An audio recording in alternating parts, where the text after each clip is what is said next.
જાણો શ્રીમદ ભગવદ ગીતા અને શ્રીમદ ભાગવત વચ્ચેનો તફાવત। આપણા સમૃદ્ધ સાંસ્કૃતિક વારસાને સમજવું અને પરિચિત થવું ખૂબ જ જરૂરી બની જાય છે। આપણા હિન્દુ વૈદિક ગ્રંથો અને હિન્દુ ધર્મગ્રંથો વિશેના જ્ઞાનનો પણ સમાવેશ થાય છે। અમુક હિન્દુ સાહિત્યિક ગ્રંથો વિશે ઘણી મૂંઝવણો હોય છે। ભગવદ ગીતા અને શ્રીમદ ભાગવત વચ્ચેનો તફાવત શું છે તે આ લેખમાં જાણીશું। આપણા સમૃદ્ધ સાંસ્કૃતિક વારસાને સમજવું અને પરિચિત થવું ખૂબ જ જરૂરી બની જાય છે। આપણા હિન્દુ વૈદિક ગ્રંથો અને હિન્દુ ધર્મગ્રંથો વિશેના જ્ઞાનનો પણ સમાવેશ થાય છે। અમુક હિન્દુ સાહિત્યિક ગ્રંથો વિશે ઘણી મૂંઝવણો હોય છે। તેમાંથી એક મોટી મૂંઝવણ હિન્દુ ધર્મ ગ્રંથ શ્રીમદ ભગવદ ગીતા અને શ્રીમદ ભાગવત વચ્ચેના તફાવત વિશે પણ છે। શ્રીમદ ભગવદ ગીતા। શ્રીમદ ભગવદ ગીતાને ઘણીવાર ભગવાનનું ગીત તરીકે ઓળખવામાં આવે છે। તે મહાન ભારતીય હિન્દુ મહાકાવ્ય મહાભારતનો સૌથી મહત્વપૂર્ણ ભાગ છે। તે મહાભારતના છઠ્ઠા ભાગનો ભાગ છે, જેને ભીષ્મ પર્વ પણ કહેવામાં આવે છે। શ્રીમદ ભગવદ ગીતામાં 18 નાના પ્રકરણો છે, જેને આપણે 18 અધ્યાય તરીકે પણ ઓળખીએ છીએ।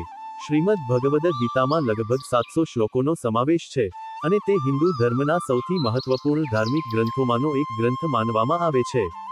ગીતા સંશ્લેષણનો યોગ શીખવે છે। વિશ્વના સાહિત્યના ધાર્મિક કાર્યોમાં પણ તે ઉચ્ચ સ્થાન ધરાવે છે। શ્રીમદ ભગવદ ગીતાનો જન્મ। શ્રીમદ ભગવદ ગીતાનો જન્મ ભારતમાં નહીં પણ વિદેશોમાં પણ ગીતા જયંતી ધૂમધામથી ઉજવવામાં આવે છે।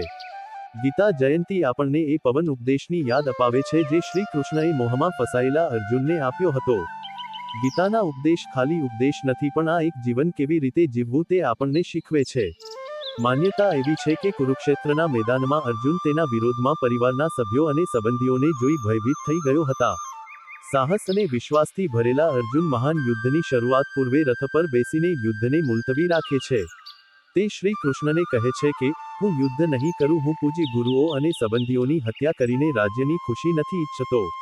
આ સાંભળીને સારથી બનેલા ભગવાન શ્રી કૃષ્ણે અર્જુનને તેમના કર્તવ્યો અને કર્મ વિશે જણાવ્યું।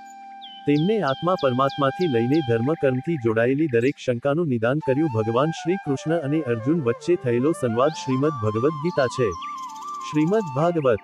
શ્રીમદ ભાગવતને ભાગવત પુરાણ તરીકે પણ ઓળખવામાં આવે છે, જે હિન્દુ ધર્મના 18 જુદા જુદા પુરાણોમાંનું 5મું મુખ્ય પુરાણ છે।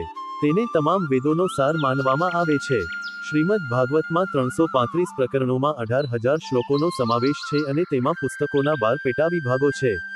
આ 12 પુસ્તકો એકસાથે વૈદિક સંસ્કૃતિનો સંપૂર્ણ ઇતિહાસ તેમજ ભગવાન કૃષ્ણ અને તેમના અવતારોની કથાનો સમાવેશ છે।